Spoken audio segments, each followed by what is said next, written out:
Okay. Well, we are really lucky today to be joined by Craig Stanland. Now, Craig, normally what I would do is I would spend some time giving a little bit of a background on yourself.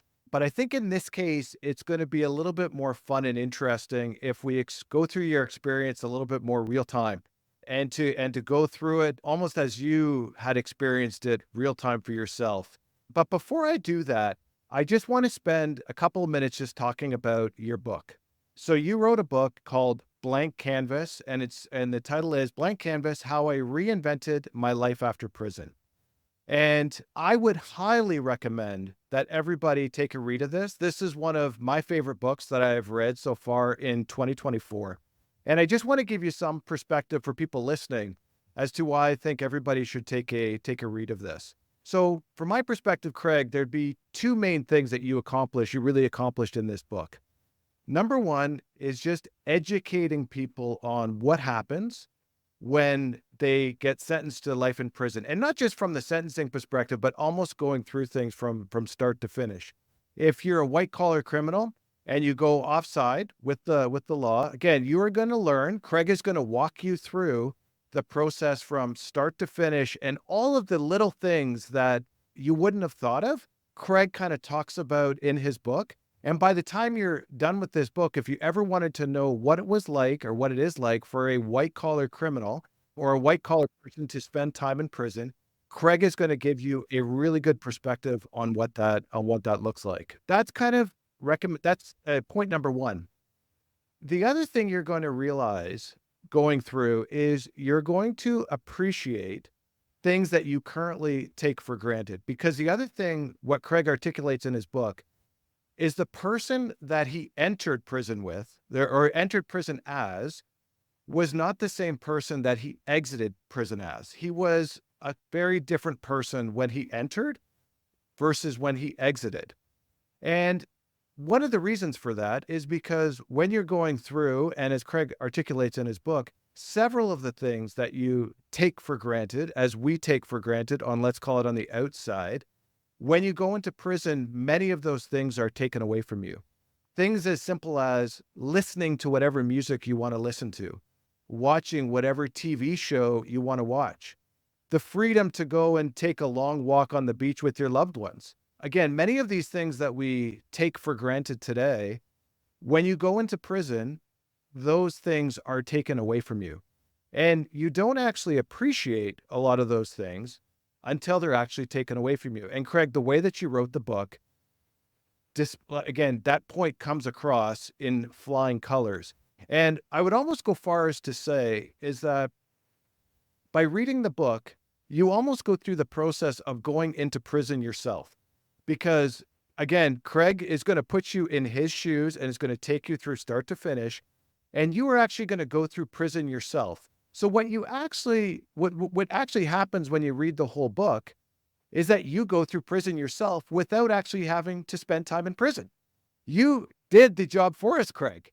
And what you articulate back to us, the ones who are reading this book, is to enjoy and to appreciate all of the things that we take for granted, because when they're taken away from us, you will learn to appreciate them a lot more. And guess what? It's a lot better to appreciate them before they're taken away from us involuntarily than if they aren't taken away from us and we just learn to appreciate them. So if you read Craig's book, Blank Canvas, highly recommend you read it. You're going to learn about life in prison as a white collar criminal. And Craig is going to teach you, you're going to finish the book and you're going to come out a different person. You're going to learn what it's like to have things taken away from you, and you're going to learn to appreciate those things. So thank you, Craig. You actually, again, you took me to prison without actually having to go through prison. You know what I mean? Like, and I don't know if that was the goal of the book, but that's how it actually played out for me. So thank you. I owe you a thank you for that. And I would highly encourage everybody to take a read of them. So Well, I can't thank you enough for that amazing review. And really quickly, there's something really important I don't want to touch on in here. You were saying the things that were taken from me. A big part of coming out that different person, coming out the other side, was the understanding that nothing was taken away from me. I lost it because of the choices I made. And that has been a huge component of reinventing my life after prison, is accepting that extreme responsibility. So, to understand how we're complicit in the conditions we say we don't like is really critical to the overall quality of our lives. And secondly, again, thank you for that. And it was amazing. But that's what I wanted to do. When I wrote the book, I wanted to help somebody who feels right now how I once felt. And as I was going through the drafts, I realized Hemingway was a big inspiration to me as I wrote this. And he said, there's nothing to write. You just cut yourself open and you bleed.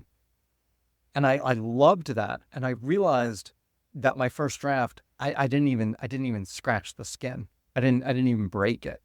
And so in the second draft, I went deeper. In the third draft, I went deeper. I ended up doing about 15 drafts, each one of those getting to the point where I could bleed on the page so that I could help the one person that I wanted to help. And that, I don't mean to interrupt, because again, there are parts of this book where, again, you talk about the meeting with your wife at the time, and you talk about the end of your marriage. There are some very heartwarming, heart-wrenching parts of this book that are frankly difficult to read. But again, without putting that in there, it's not the full experience. Again, for somebody, what would happen to me? What would happen to my married life and my kids and everything like that if I went to prison? I could certainly see it playing out the same way it did for you. And again, that is what people think about. That is what I think about when I read the book, is I almost putting myself in your shoes and saying, how would that look for me? You know what I mean? How would that actually play out for me? And the reality is it would probably play out in a very similar fashion to how it played out for you. So I think, yeah, I wanted to put the reader in my shoes. I focused on, I mean, I learned how our brains work. I did study on, brain science, so I could get myself into a flow state, so I could access the smells, the sight, the sounds. How did everybody sound? What was the tonality in their voice? And I had to relive all of those experiences that you read. I mean, I had to relive them in such a way.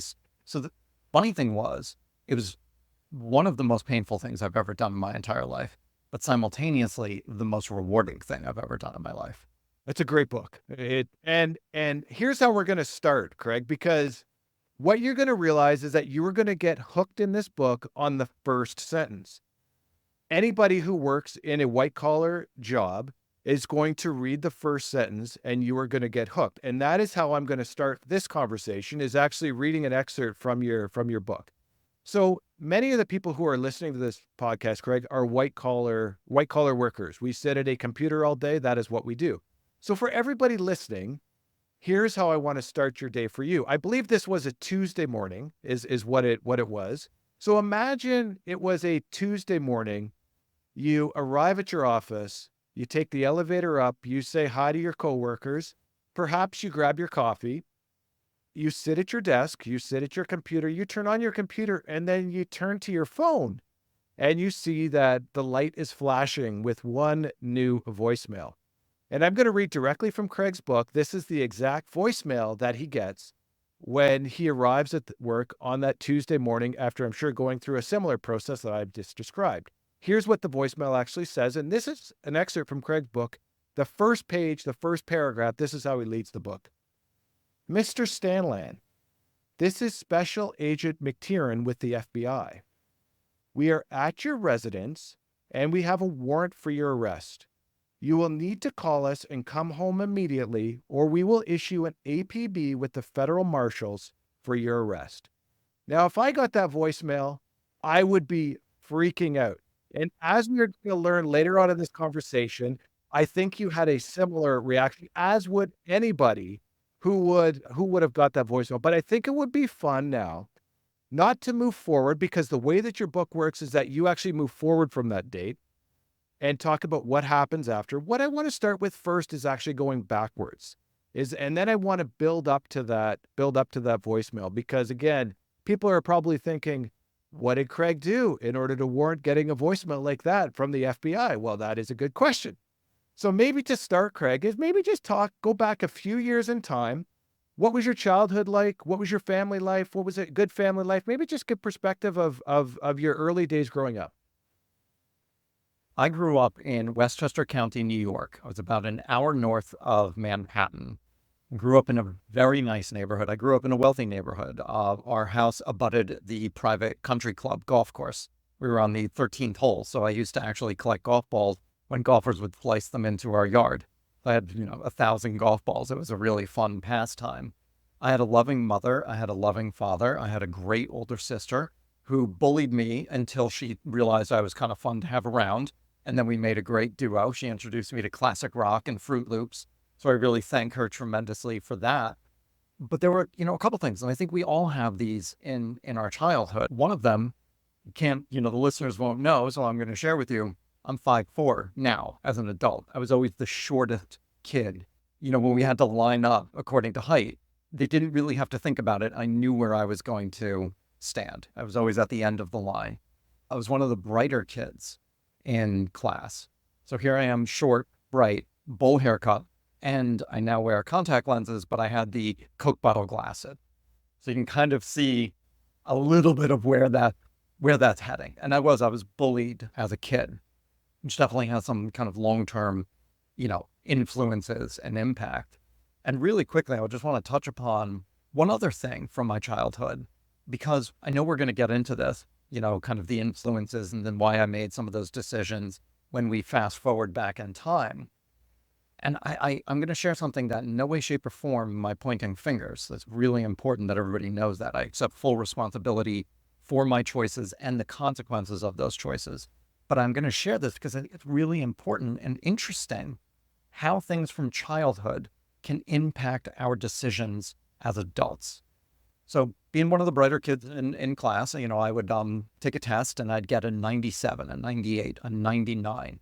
And I'd be pumped because I studied for that. I worked hard for that. Those are good scores. And then I knew what was waiting for me every single time when I went home, when my father got home from work, actually. He would take the test because he knew I had taken one, and he would look at it, go to the 1, 2, 3 questions I missed, and say, why did you make a mistake on these? What were you thinking? You made a stupid mistake. You made a careless mistake. Even if I got 100, if there was extra credit and I missed the extra credit, I would still get that same response.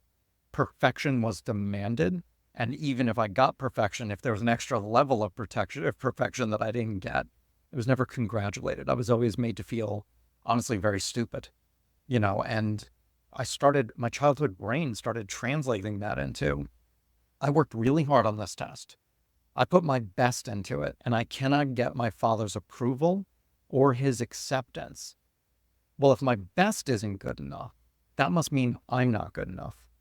And if I'm not good enough, then I'm not worthy of other people's love, affection, approval, and acceptance without that level of perfection.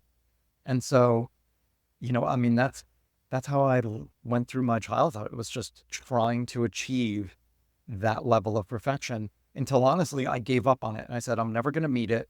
And I stopped studying for tests. I stopped working so hard and I started cheating on everything because I didn't want to throw my grades completely away, and have to hear that from my father. So I cheated just to do well enough. So that's the little snippet. So how does that then, so you go through grade school, you go through high school. Obviously your marks are quite high. You're a high performer. How does that then translate into life kind of after education? Where did you start working and where did that process start? How did life kind of, when you hit the workforce, where did you choose to kind of start working and how did that start off? It's going to be a little bit interesting, I hope, for the listener. I went to college. I went to the University of Delaware, and you can't cheat in college because the cost is way too significant. You can get booted out. There's a lot of things. So I didn't cheat, but I wasn't willing to put in the work. And so I failed out after my freshman year. Well, I didn't know what I was going to do. I was always landscaped as a kid. I mowed lawns, I planted trees, did all that fun stuff. But I am an extremely strong individual. I may be small, but I was a competitive power lifter in the bench press. I was ranked 3rd in the United States. I could do 2.25 my body weight. Yeah. So all my friends would say, you should be a personal trainer. So I got into personal training. And I loved it. What a meaningful job to help people, meet their goals and to connect with people on that level. And I share that because I developed these really deep relationships with people. And so much so to the point where one of my clients, I became really good friends with her and her husband. Her husband worked for Cisco Systems and knew a guy who owned a partner to Cisco Systems. And one night over dinner and drinks, he asked me, he said, "Craig, how much money do you make?" And I told him, and he actually took a step back. He was surprised. And he said, "Wow, it's more than I thought, but how would you like to make 4 times that?" I said, "Well, I'm 20 something years old. My brain lit up like a Christmas tree. Sure, I would absolutely love that." He said, "I want you to meet with my friend, Rick. Rick owns a company that we partner with." And I didn't know anything about Rick's company. I mean, I knew nothing. I could barely turn on my own laptop at the time. I was a trainer. I didn't even have a suit. I wore the nicest clothes that I could for this interview. But I sit down with Rick, the owner of this company, and he said, "So you're a friend of Sandy's. Why don't you tell me about yourself?" I said, "Well, Rick, there are 2 things that you need to know about me. Number 1, I'm extremely intelligent. Number 2, I will work my ass off for you." And he just gets this big smile on his face and he was like, "You're hired." And it was the most surreal thing in the world. I had nothing to lose. I loved my job. I was making a lot of money. I didn't know what the heck they did. I felt like I had nothing to lose. So I just went for it and it worked. And I got hired as an inside sales account manager for a Cisco VAR, a value-added reseller. So Rick's company was a gold partner of Cisco. They resold all the routers, switches, firewalls, software, and services into a client base. And that's how I landed in the corporate world without a college degree. So the other thing I just want to touch on is what you thought was important, because what sparked your attention on this particular job was the opportunity to make 4x what you were making as a personal trainer. Now that would appeal to probably everybody.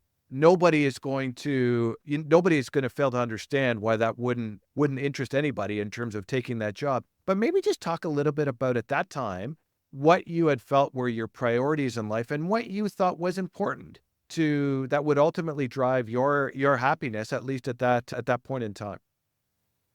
I really love this question, and nobody's ever asked me this. And this is work that I do now with my clients and things that I write about now. So Well, thank you because you for must get it all the time now. Like this must be like then we'll get to that later, what you do now. But this isn't a Craig Stanland question. This is a generic question of everybody, right? So yeah, let's hear it. What were your priorities at that point? So let's put them into 2 categories. There were in a sense, the personal, authentic priorities. I loved being of service to my clients. I can see it now with crystal clear clarity, but I knew I liked it at the time, but I can see that I was being of service and helping people. And I was connecting with people. That was something that was important to me. I always wanted to start my own business. And here I am running my own personal training business. So freedom, autonomy, extremely important to me. I was making good money, so money was important to me. Put that in the personal category as well. My schedule, time freedom was very important to me. I worked really early in the morning and I had evening.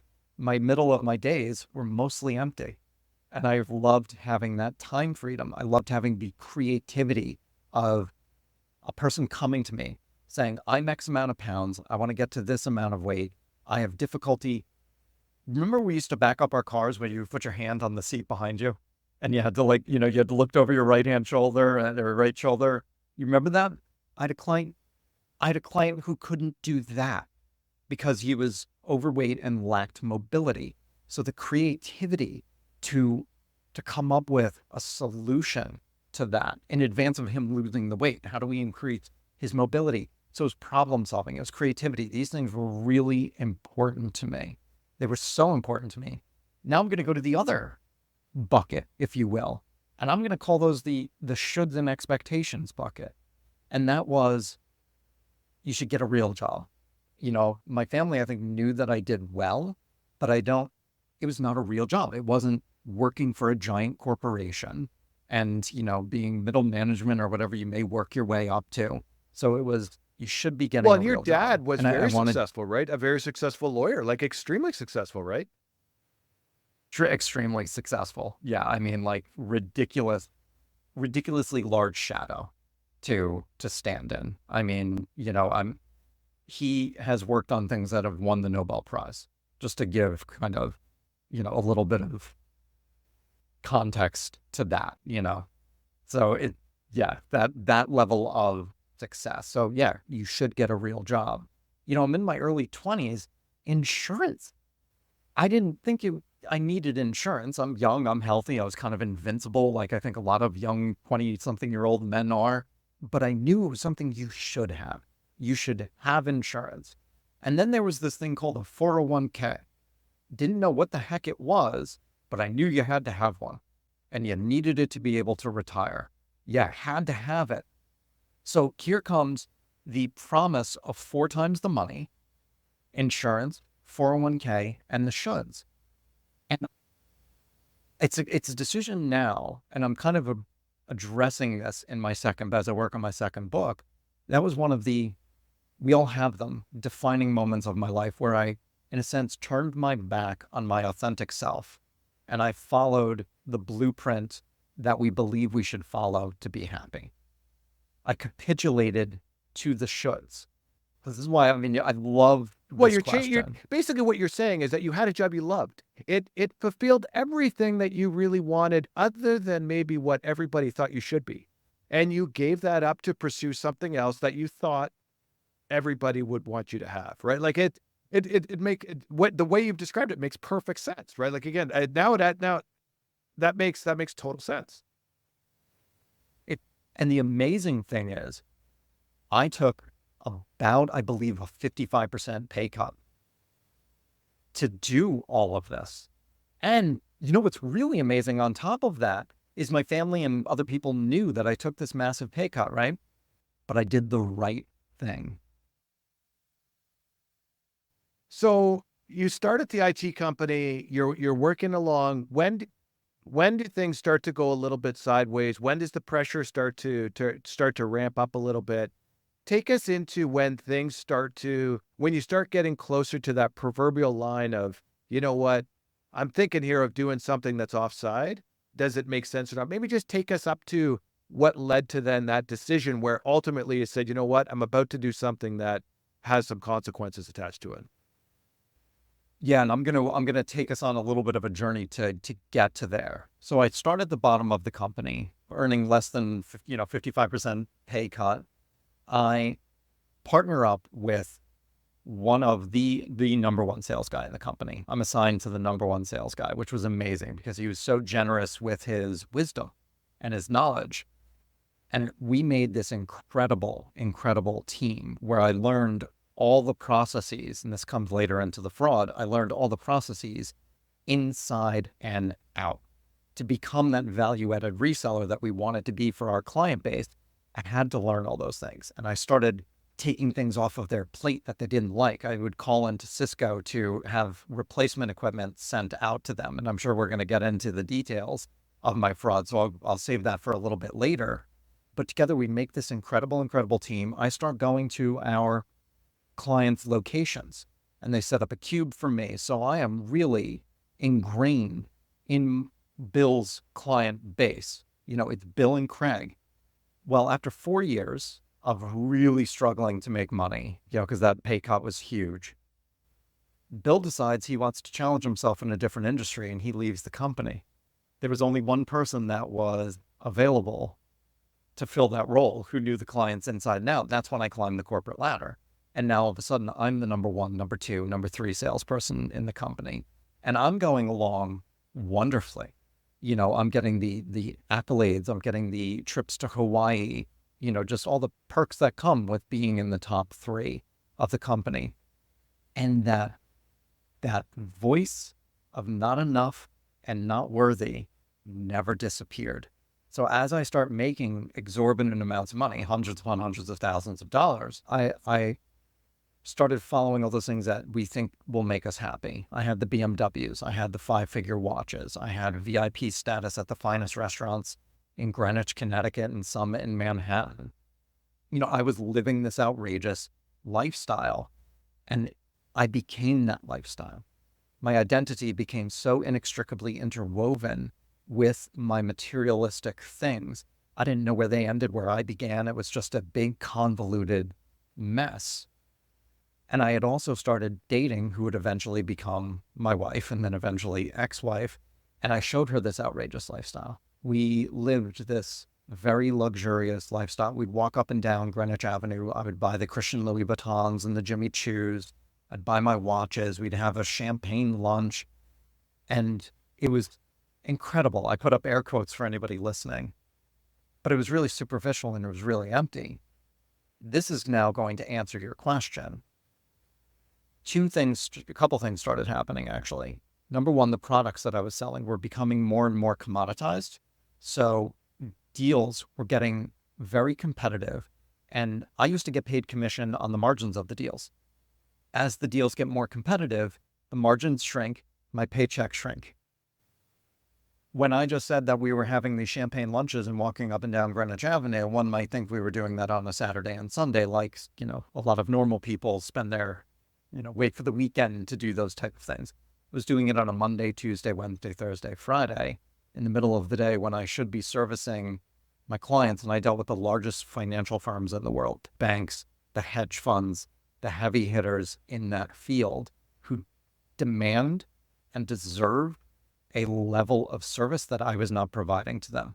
Take a guess what happens. Paycheck starts to shrink. Number three, kind of brings us back to that really awesome question that you asked. I was making all this money, doing all this work, getting all the accolades. There was no fulfillment. There was no purpose. There was no meaning. I still had that deep desire to create my own business and do something that mattered. I also always wanted to write a screenplay, but I was afraid to let go of the lifestyle and pursue that. So those three things started really combining in a twisted cocktail. And I had shown my wife, who later she became my wife, showed her this lifestyle. The bar was so far up here. I was so afraid of being seen as less than, and having an honest conversation with her to say, my paychecks are shrinking. We cannot afford our lifestyle. That's all I had to do was have that very simple conversation. But that's when I started looking at other means to fix my quote unquote problem. So so things are getting squeezed. You've built up a certain lifestyle that requires a certain amount of cash. All of a sudden your cash is getting squeezed because your margins are getting squeezed and the landscape is changing. It's harder to maintain that lifestyle of, super expensive clothes, super expensive lunches, all that sort of stuff. I think we can all see where this is going. When was how did things then turn into, somebody as a super successful salesperson to somebody who now is probably doing something they shouldn't be doing? When did that change? When I started realizing, when I thought, okay, I can have an honest conversation with her and I can say I can't, honestly, you know what? An honest conversation with myself first, that I can't do this. It's untenable and it's very unenjoyable, actually. So having that honest conversation with myself first, then speaking to her and saying, I can't do this anymore. I thought about that. I gave it a lot of thought. And that idea, like I said, not to be redundant, but being seen as less than scared the heck out of me. So I started thinking, how can I fix this problem? Which honestly wasn't a problem, but I saw it at the time as this monumental thing that it was. I mean, it was like, it was like Everest standing before me. And, hindsight's 2020. And looking back, I can see how silly that is. But so I've got Everest in front of me and I start thinking, what do I know better than anybody else? I know how to get replacement equipment from Cisco because I learned the systems inside and out because I started at the bottom of the company. And so I started putting together, when I do keynotes, I actually use a slide from A Beautiful Mind. Remember that movie with Russell Crowe? And he's got Post-it notes everywhere and he's got string. My home office wasn't quite that bad, but it was pretty close. I had journals and Post-it all putting together. How can I how can I get replacement equipment from Cisco? How can I resell it? And when you get replacement equipment from Cisco, you have to return the faulty piece of equipment back to them. So how can I complete the equation? This was a 4-month process of putting together this fraud, of really just brainstorming on this thing. And, this to me is a little bit embarrassing to share, but it fulfilled that part of me that wanted to start my own business. I was being creative. I was being creative in an extremely nefarious way, but I was being creative. And, it fueled me. I'm going to solve my problem. I don't have to be seen as less than. I'm creating something new. It was an awful mix of things. So you're able to figure out how to get the replacement parts and basically ship back maybe just take us through the details of how it actually worked. A lot of the folks on the line would be very interested in the actual details of how it worked and maybe how you got caught too. Like how do you think Cisco actually picked up on the issue? Absolutely. This is this is where it gets a little bit fun. We get into the nitty gritty, but I'm going to keep it fun. So buy a piece of equipment from Cisco Systems. You can buy a service contract for that piece of equipment. That is basically like a warranty. If that product fails while it's in production, you call into Cisco's Technical Assistance Center, explain what happened, and they will send you that replacement equipment. You then have to send the faulty piece back to them. So what I did was I bought a Cisco router, I bought a Cisco service contract, and I launched my first Technical Assistance Center case. And I think, I'm going to share a little side story here because I think it's going to be important for our conversation later. I was working from home at the time because I was in sales. It was way before all of us were working from home. This is like 2012. But I'm at the dining room table and I've got 4 months of work putting this together behind me. I've got the contract. I've got the router. I've got, an email set up to launch this case. And my finger is hovering over the mouse button and it won't go down. Because my heart is sitting there telling me, stop, don't do this. This is not the way. And it said, my finger lifted off the mouse, which would initiate the fraud. And I said, I just have to have that honest conversation with her. Scared the hell out of me again. And then I thought, you know what? I've discovered a treasure map that nobody else knows about. And I got a little proud and I got a little excited that I was going to solve my problem. And I hit the send button to initiate the fraud. And it worked like an absolute charm. And Craig, did you know at that point that the consequence of clicking that button could result in prison time? Or did you think, you know what, worst case scenario, they're going to fire me and I'll move on and I'll get a salesperson's job somewhere else? Like, what was your kind of worst case scenario at that point in time? Very insightful. I did not think it was prison time. I had no idea. I was charged with and went to prison for a count of mail fraud. I didn't know what the heck mail fraud was. I would hear sometimes in the news, you hear of wire fraud, mail fraud, but I ignored them. I didn't know what the heck it even was. So that was not on my radar. And my worst case scenario wasn't even as bad as yours. Yours makes more sense. Mine was, I'm just going to get a talking to.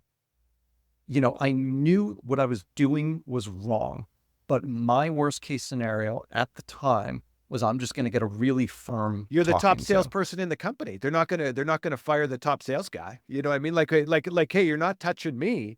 I'm pushing you're kind of, I can like the salespeople are some of the most important people in the entire organization. Without them, the company doesn't exist. Forget people like me who are accountants. We sit in the back office counting the money earned by the salespeople. We can be replaced, no problem. But the salespeople, it's a different equation replacing a salesperson, especially the top guy in the organization. I had such a level of arrogance about that too. I have no problem. I was such a cocky, pompous ass. I really was. I relished, having that position. And I was that sales guy who was like, company doesn't exist without us. I really did believe in that. I see now company is made up of everybody. Everybody plays a role. No matter what role it is, every person plays a role. I can see that now. But yeah, I didn't think of the worst case. And I want to share really quickly though, because it shifted. And this is important. I was in fraud lasted for about 10 and a half months. And I think I was probably about 6 or 7 months into it when this happened, taking clothes out of the dryer. I got them, in my hand. I'm bringing them to the bedroom. And all of a sudden, my brain does that thing where it just flashes to, I've broken the $1 million mark in equipment that I have received from Cisco in list price. And thank goodness I've never had a heart attack, but my chest, my heart squeezed so hard, stopped me dead in my tracks, like, like, like lightning going through me, like, holy crap, this is real. Then prison became something that dawned on me. So let's fast forward then, because you actually, at some point, you left this company and you started at a new company. And that is when, if we go back to the beginning of our conversation, the proverbial day began. Is that it was a Tuesday, you took the elevator up, you got your coffee, presumably, or your water or whatever. You made it said hi to a couple of your coworkers. You sit on your computer, you turn to your phone, you see one new voicemail, and you listen to the proverbial message, which I played at the beginning. What was going through your mind, Craig, when you got that? Like, did you think when you left that company that you were good? You were in the clear. This is no one's coming after you now. And when you get that message, like, what are you thinking at that point? So I was approximately 2 weeks into the brand new job. I had stopped the fraudulent activity because I didn't want to mess up this new opportunity. So to your point, I'm free and clear. I stopped. I'm good to go. I mean, it's funny having these conversations now and just seeing how ludicrous my thought process was. Like the toothpaste was already out of the tube at that point. I'm sitting here like, no, I stopped. No harm, no foul. I'm at a new company. Well, remember when I said that I was gonna, my finger was hovering over the mouse button and my heart said, stop, don't do this. This is not the way. The very first thing that went through my mind after I got that voicemail from the FBI who were at my residence was my heart said, I told you so.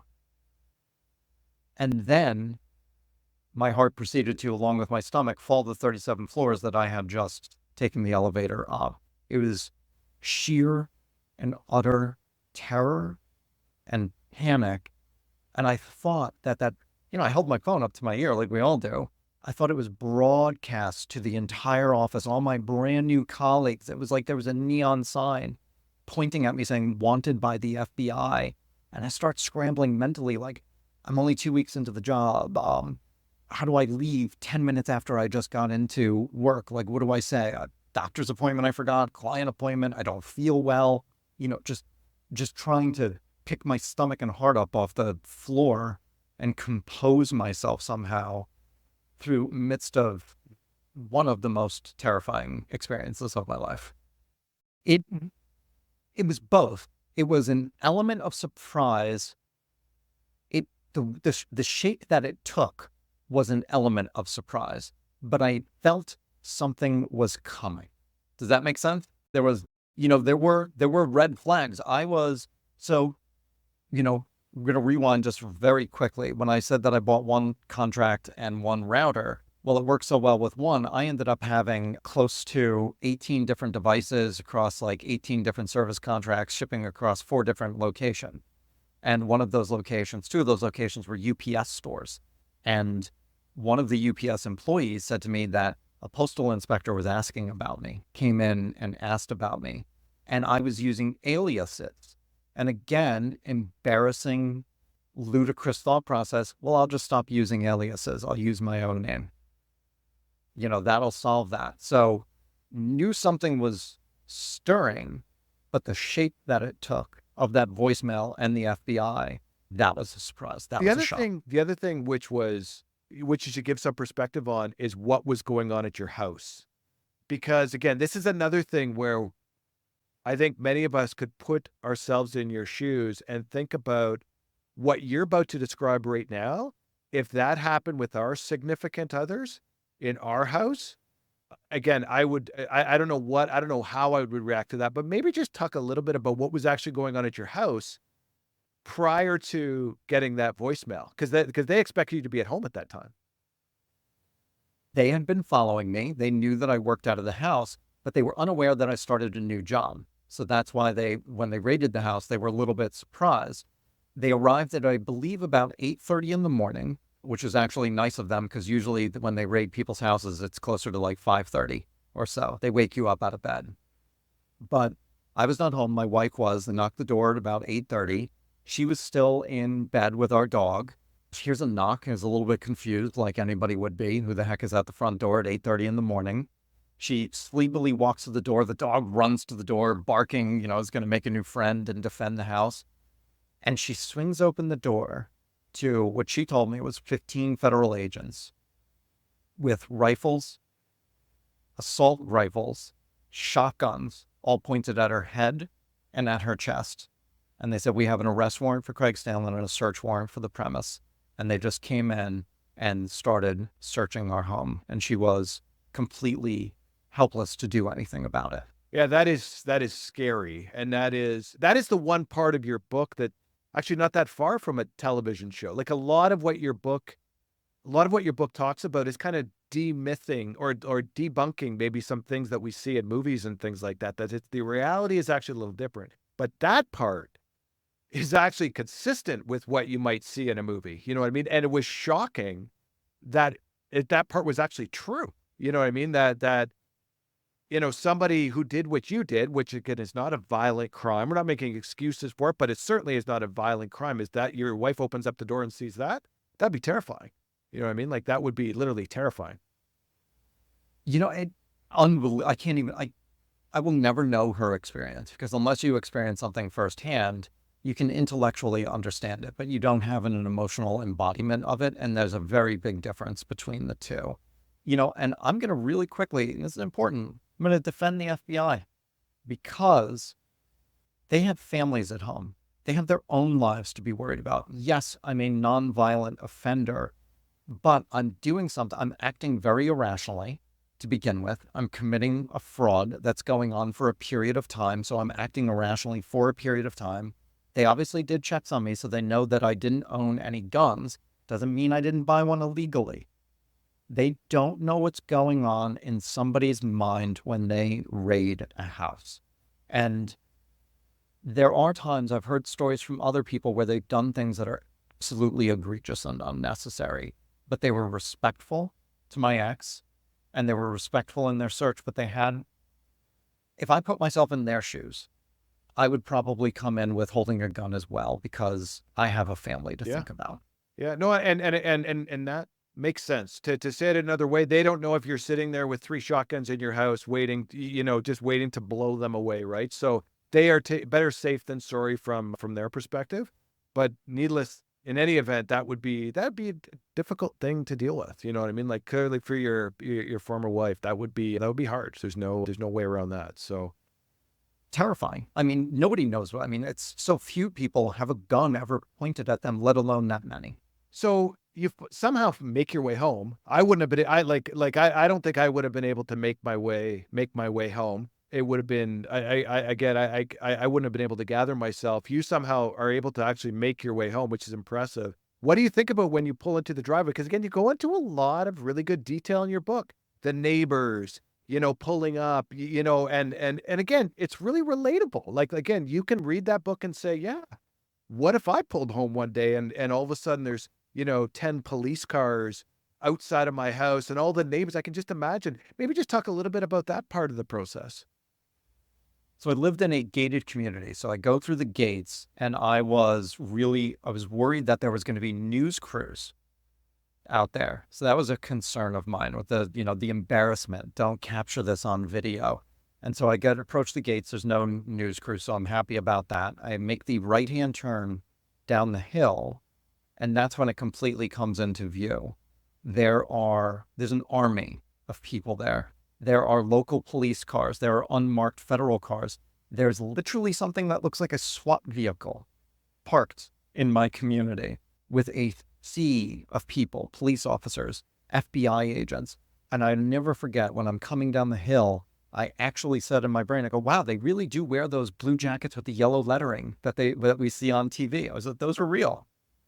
And it was a scene out of a movie, and it was surreal.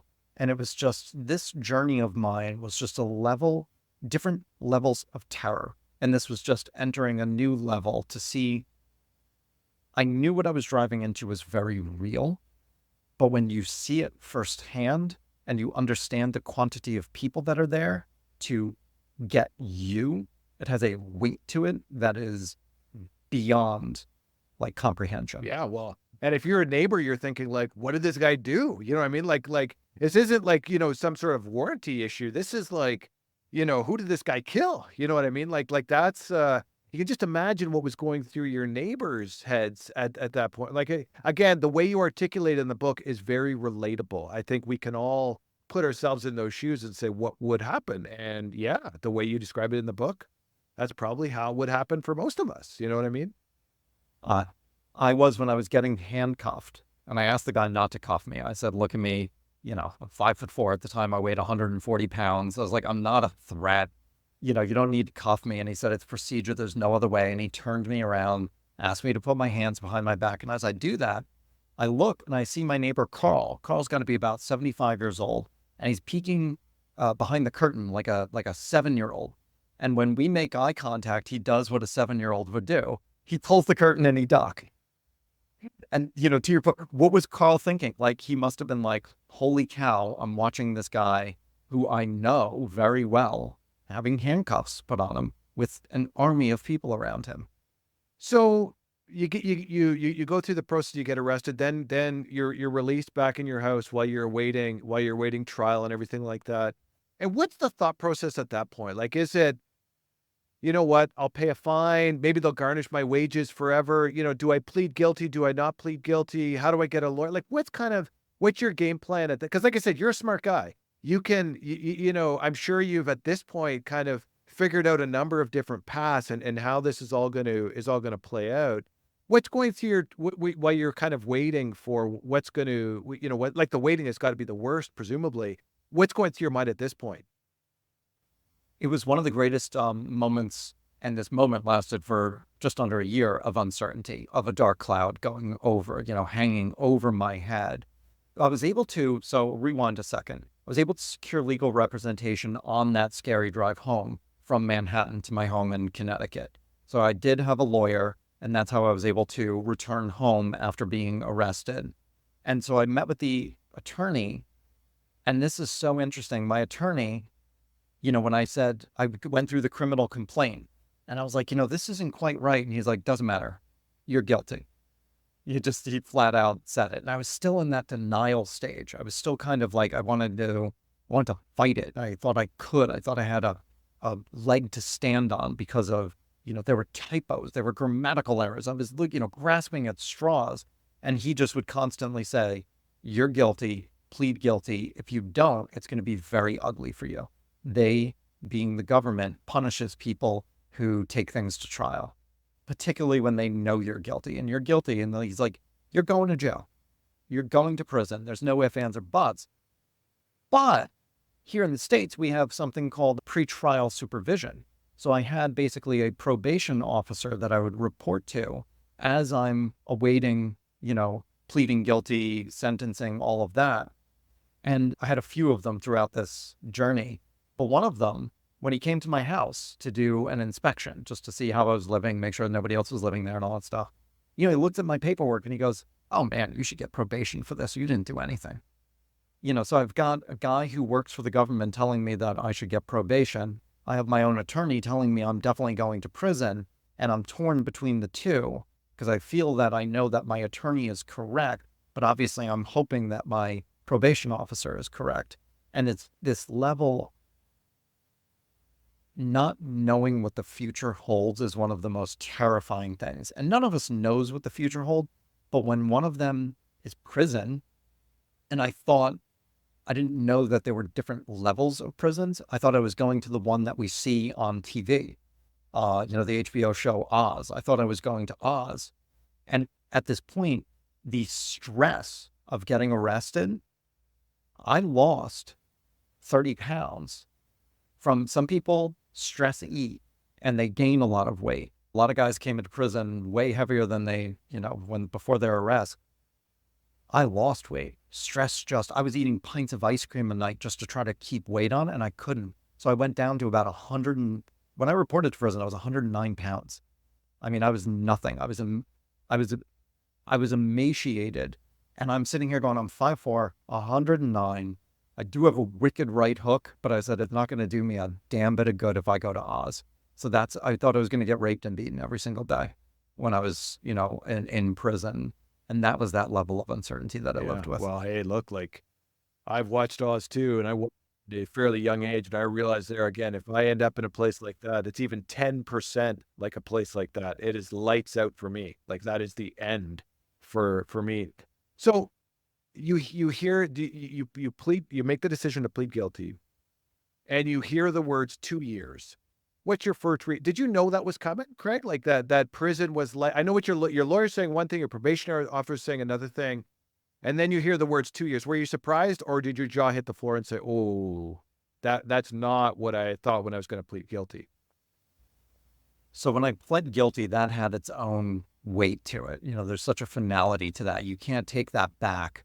So I plead guilty. Then I had to wait several months before the actual sentencing.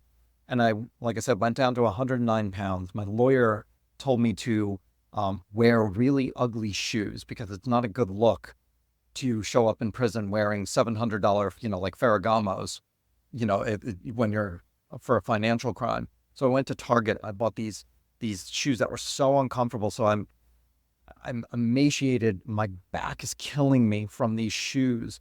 There's so much legalese going on, and it's like this surreal moment where I know I'm in trouble, but I'm not connecting in a sense to the reality of the situation.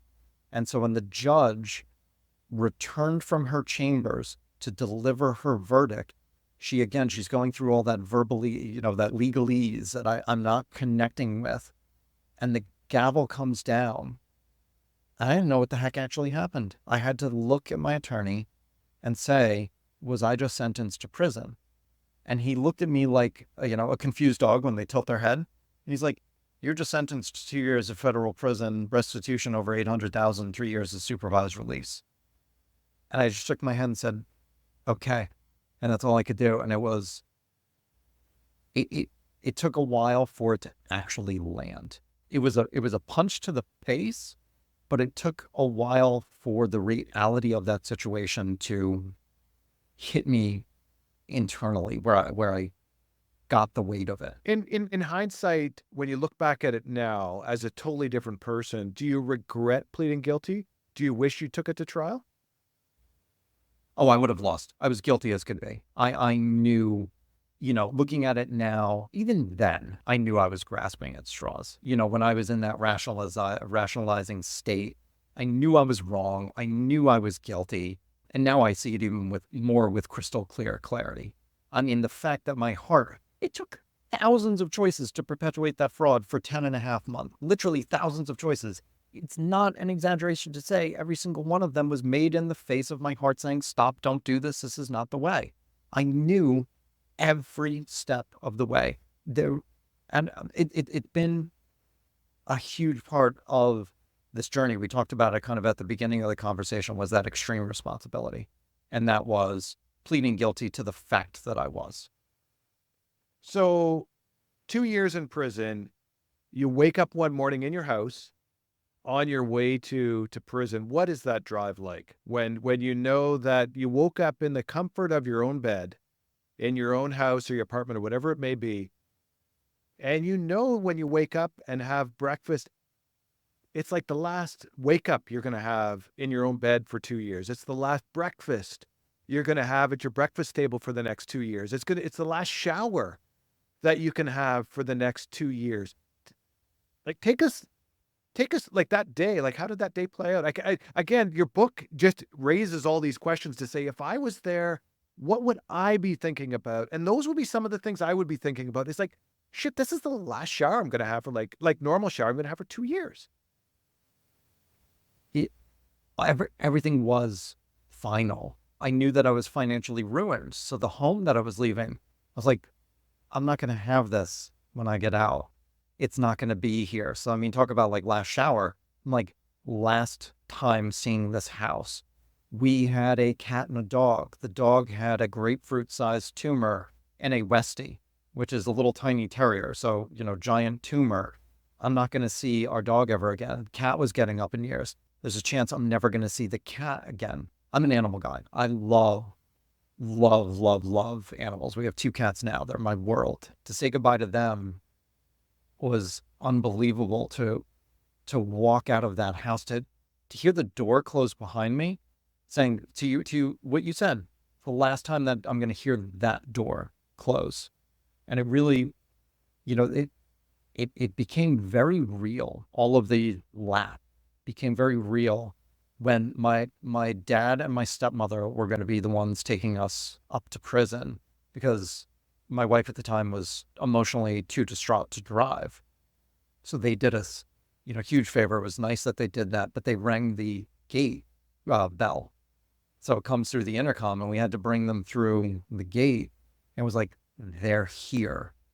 There was a certain level of finality to that, knowing that they were here and getting, walking through the community, getting into her car and just saying, this is the last time I'm ever going to see any of this.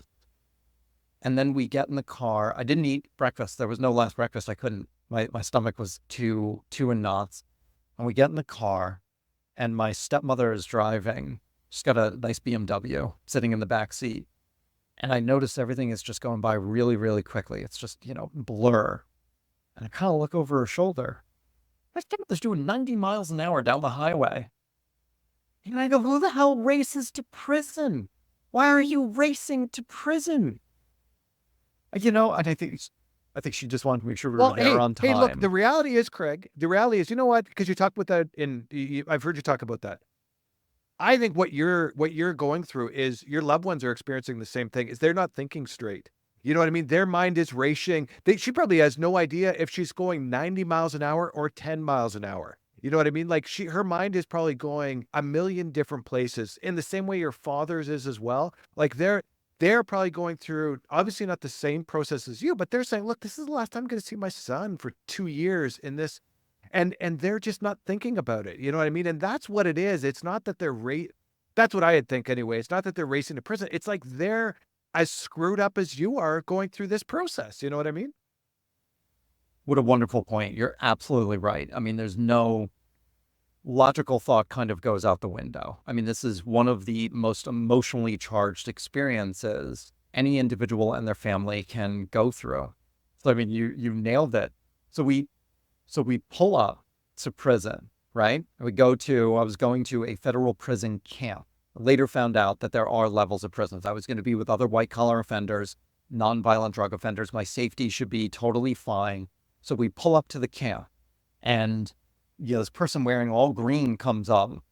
We're not connecting any dots. And he goes, oh, dropping off? Yeah, you're in the wrong place. You want to go, out here. You want to take a right. You want to go over here. And we say, okay, what a nice individual. And then it all dawns on us. That was an inmate. That was actually a prisoner that was telling us we're in the wrong place. And we noticed that the grounds looked okay. And here's this guy standing there, and he's telling us where to go. And not so bad, right? But we follow the directions. And then it comes into view. In the States, most federal prison camps, I think all of them actually, are connected to a medium security prison, which are the ones we see in Oz. And that's where I had to check in. So when we kind of turn the corner, we see what you're imagining. And I can see, visual for the listeners, I can see Scott's reaction, falling back in his chair, just being kind of like, holy cow. You see the guard towers, you see the double. They're not just one chain link fence with barbed wire. There are 2 of them. So if you clear one, you still have to get past another one. I mean, there is just a heaviness to this place. And as soon as it comes into view, my stepmother turns her head and she's like, you're not going in there. So I have no other choice. And so we pull into a parking spot and we got this shadow looming over us of this serious looking prison, the one that scares the hell out of us. And a guard comes up and knocks on the door, on the window, and he says, "Hi, can I help you?" And we're like, "Yeah, we're just here to drop off my son." He's like, "Oh yeah, I understand. You're parked in the warden spot. Can you move?"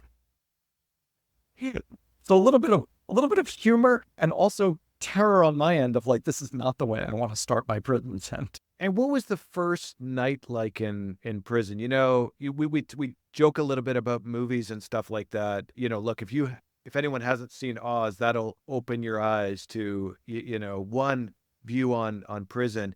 You know, the other movie that's quite famous that gets referenced every once in a while is Shawshank Redemption. And and there's a classic scene in Shawshank where one of the individuals, he's crying in his first night in prison, and he can't stop. And what actually happens in the movie is that they haul the guy out of prison and they basically beat him.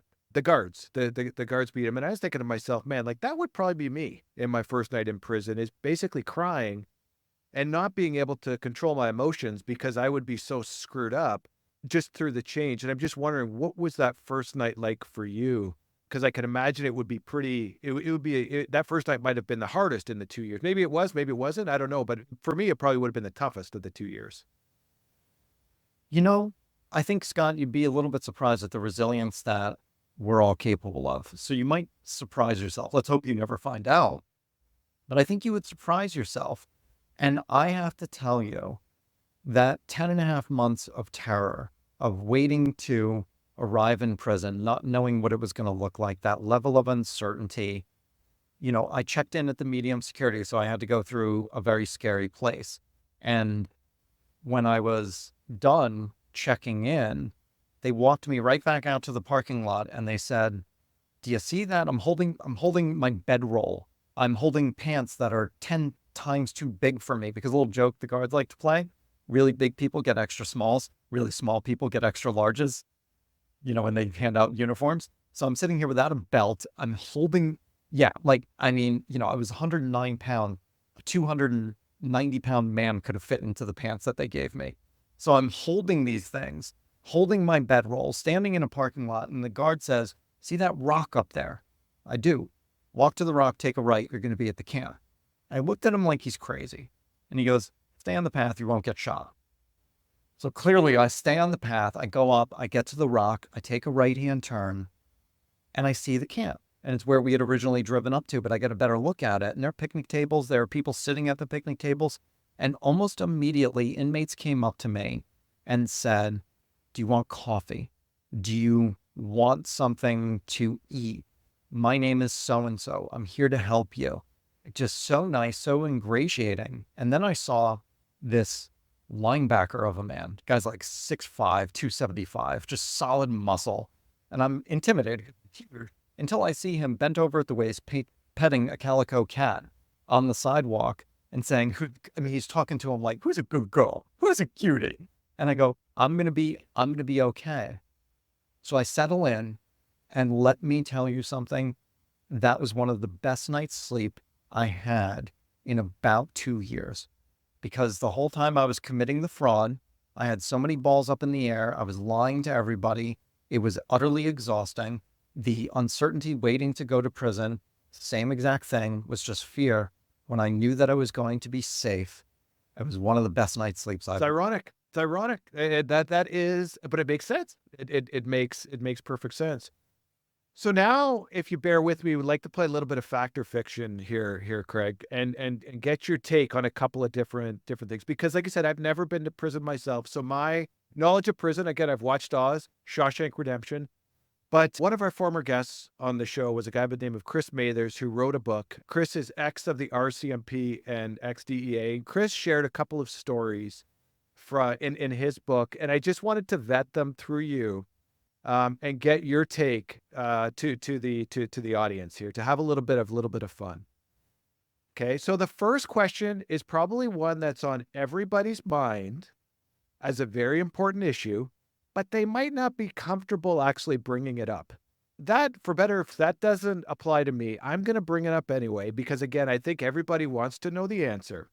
And what is that particular issue? That is conjugal visits. Okay. That is the first issue we'd like some clarity on. So the story in the book, Craig, and this is a true story that Chris shared in his book, is he talks about a prison, and maybe it is closer to a medium security prison as opposed to the one that you're in, but it is walled off. It's got a fence around the prison, and it's a male prison. The inmates are there, and the guards become aware that the inmates may have been engaging in certain activities, sexual activities, with their significant others who are on the other side. They are free on the other side of the fence, but the inmates are supposedly getting into extracurricular activities with their significant others, and this puzzles the guards.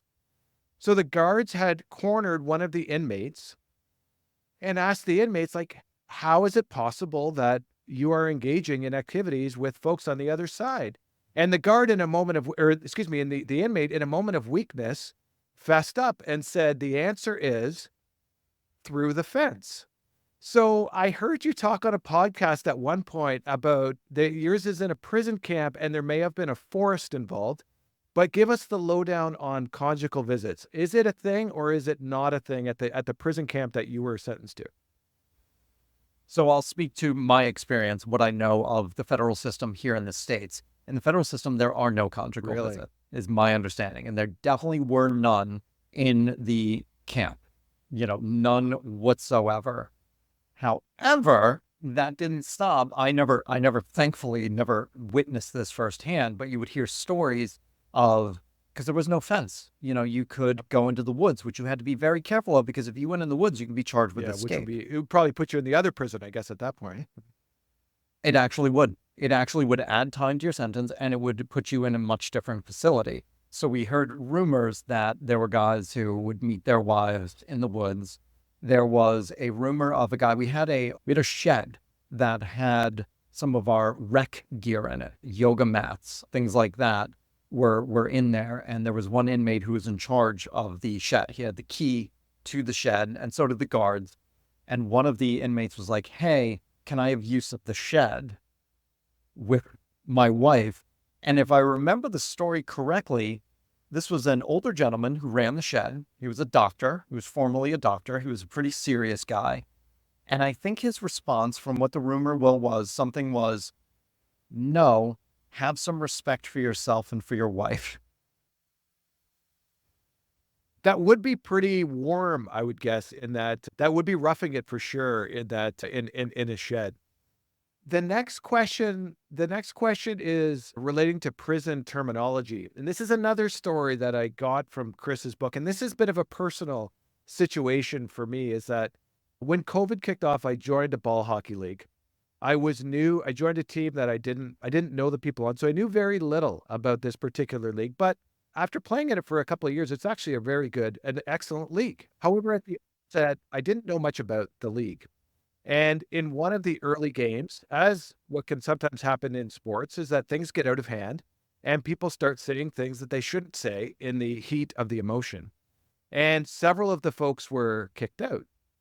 And so I went up to the league convener, who just also happened to be refereeing that game. And Joe, I said, look, I'm new to the league.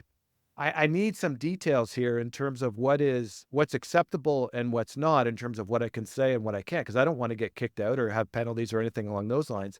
So I said, Joe, what's the detail? Give me the details. He said, Scott, he goes, what it starts with, he goes, if somebody insults your manhood, that's going to be a problem. And I'm just thinking in my head at that point, again, I've been married for 25 years. Any manhood that I want that is long gone by this point.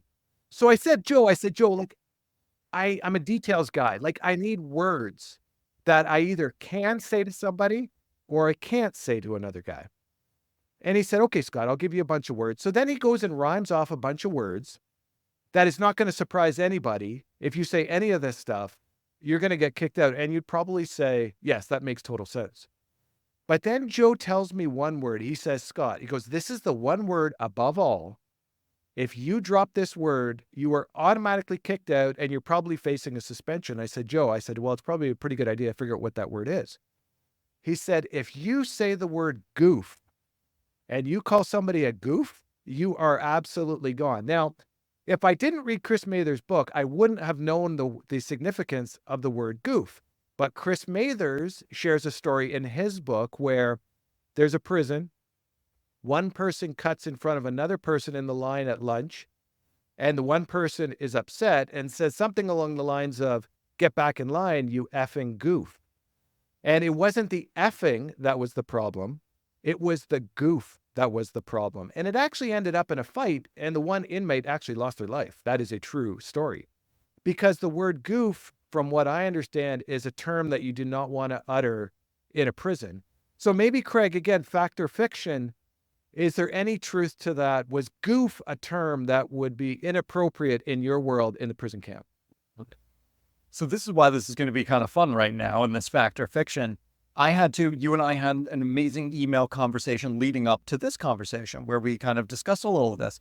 I had to Google the word goof. It seems to be primarily Canadian. It does. So it doesn't apply to the states in our federal system. However, we have chomo. Oh, really? Chomo is the terminology here in the States. That would be the equivalent of goof. And you do not want to call somebody that. You do not want to be, that is really the lowest that you could possibly be in the prison system, is somebody who commits any kind of sexual crime against a minor. It is an absolutely atrocious act, and it is viewed with great severity in prison. And I'm fortunate at the camp, people who have committed those types of crimes are not allowed in camps. They are not allowed in camps. However, they are allowed. I went to the Brooklyn halfway house after that. And the halfway house is kind of as it sounds. It's halfway between kind of the real world and incarceration. You can leave to go to work, to go to the pharmacy. You have to get passes and all of that stuff. But that is general population. So one of the things in higher level security prisons here in the States, if somebody comes in, you have to show your papers. And because they want to understand what kind of crime that you did, and they want to understand if you are a goof or a chomo.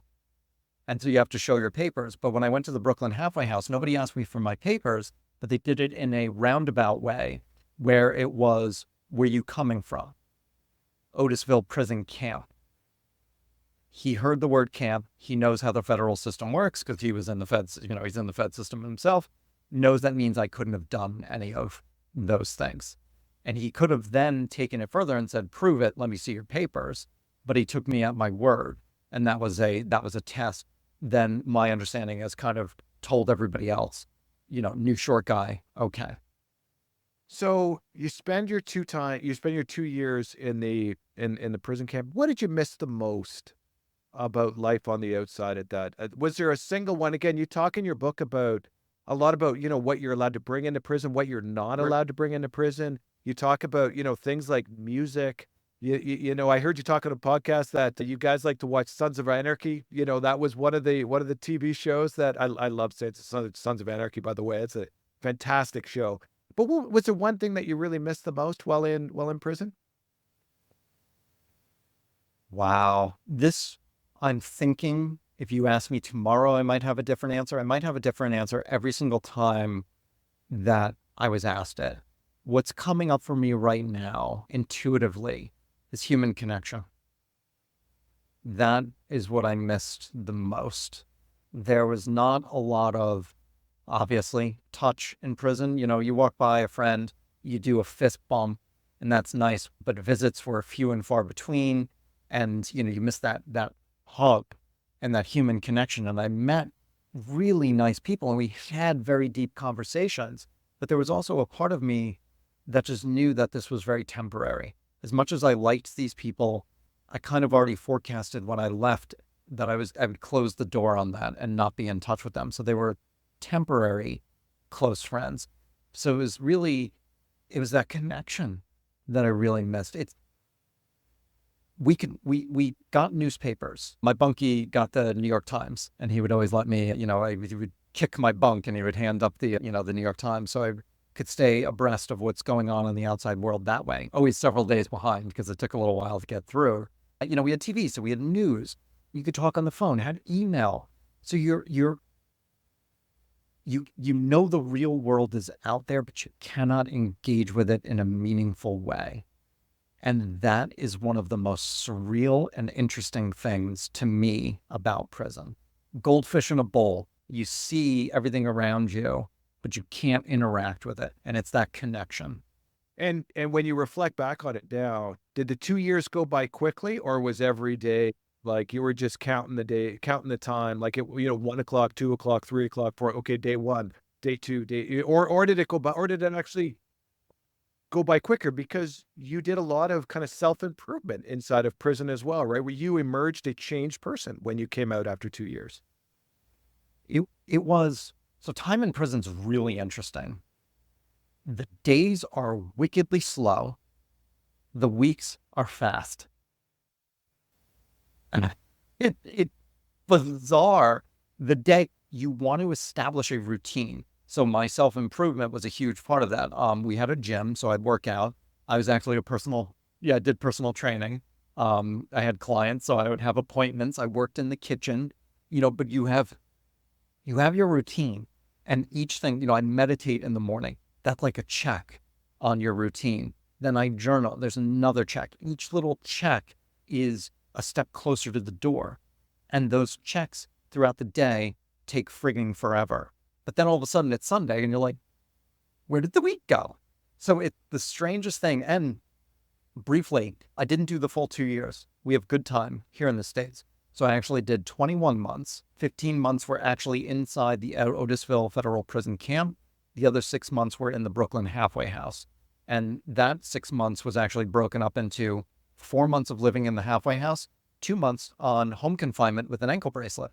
So if you compared the Craig Stanland who went into prison versus the Craig Stanland who went out of prison, what was the biggest difference? Is there one or two things that you would say the person who's exiting prison is different from the person who went into prison because of X, Y, and Z? Was there one or two things that say, look, I am these personality traits or these characteristics of me, these ones are fundamentally different now versus when I entered prison?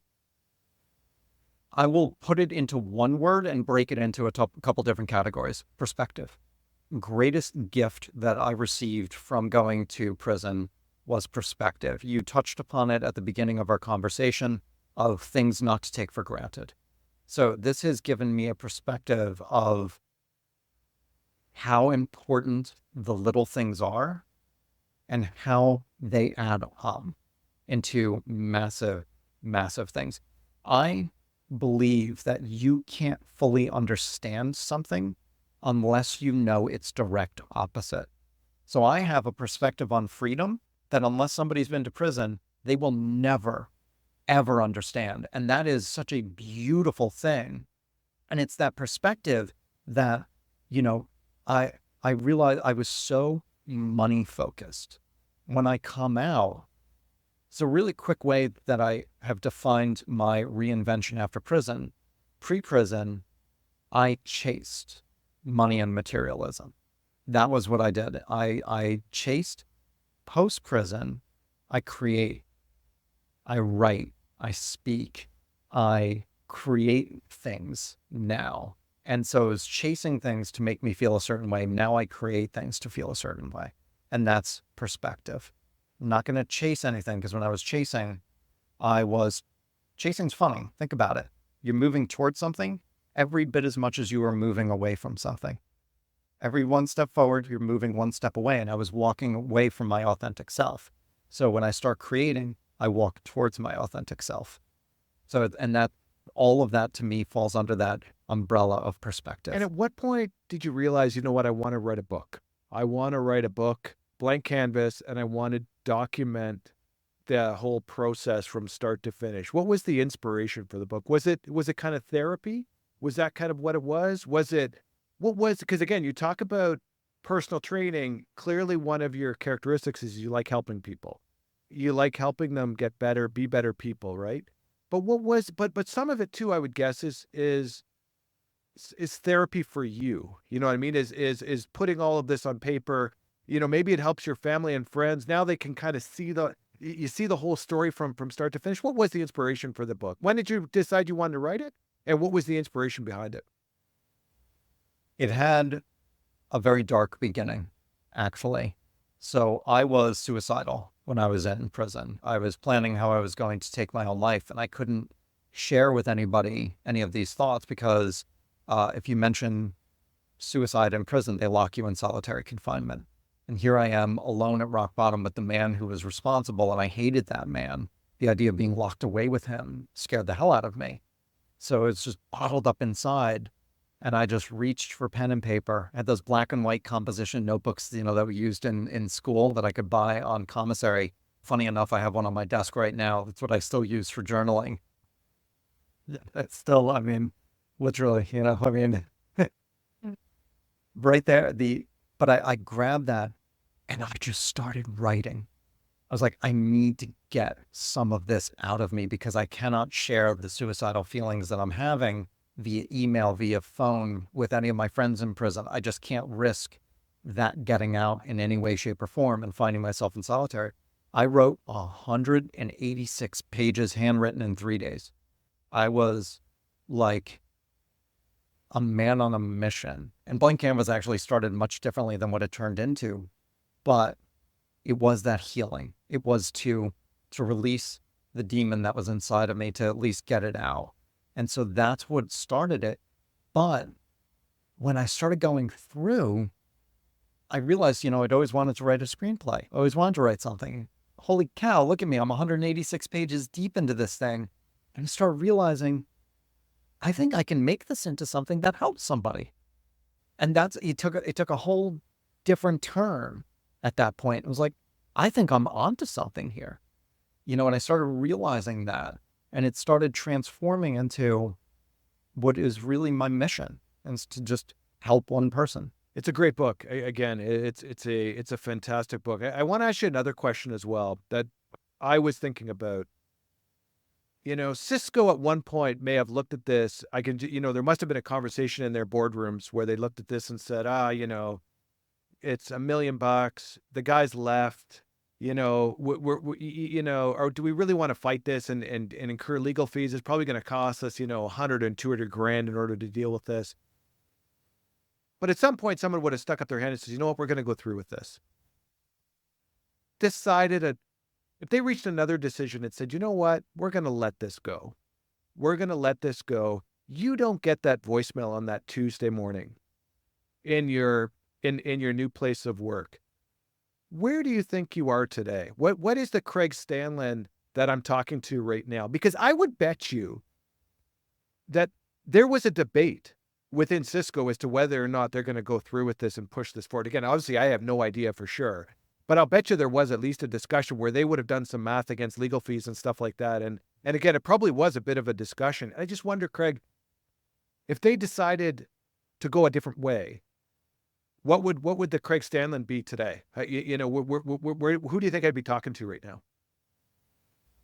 I just share one thing briefly to that point. I do a lot of work with the Association of Certified Fraud Examiners. I do a lot of keynote presentations for them. And I met with somebody who's very high up with them.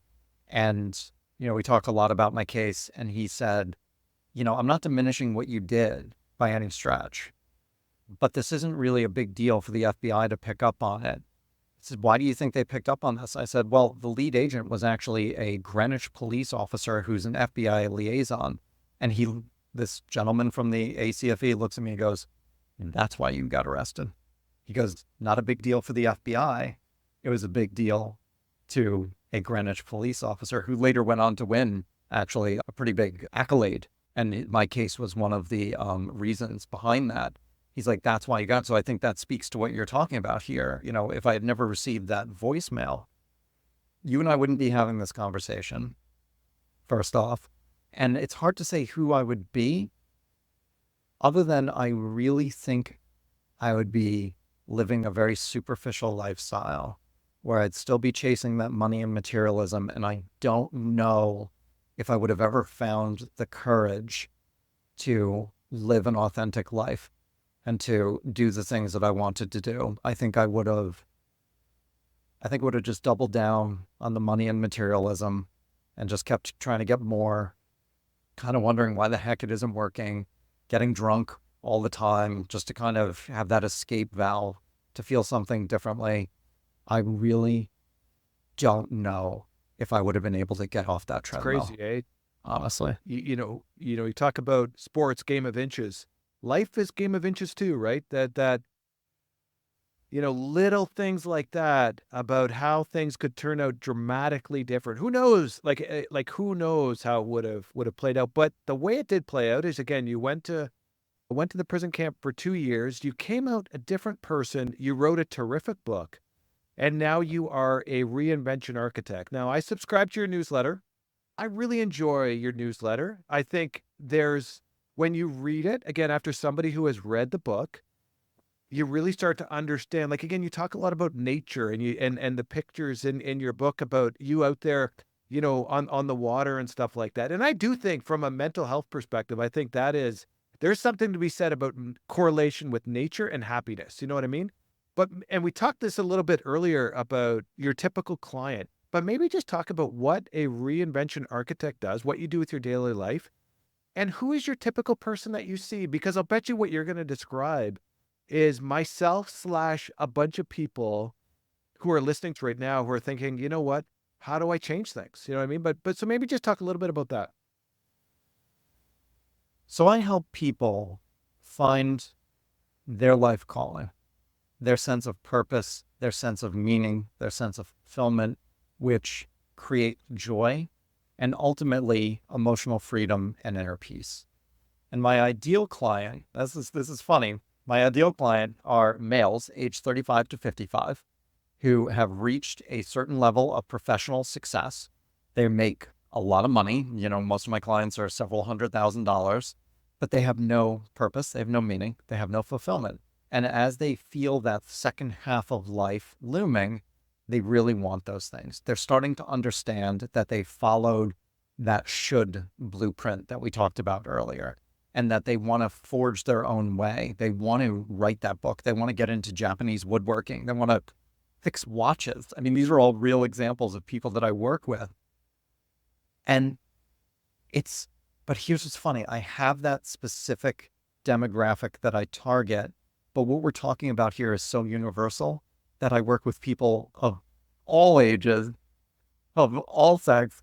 I have a woman that I work with, 23, jewelry designer, is already feeling that wants that little ground underneath her feet and to learn how to stand in her power and continue down the path that's meaningful to her. So these are universal things. So I can target the specific group, but I love the fact that we are talking about a human experience. So it touches everybody. Well, and you said it earlier, right?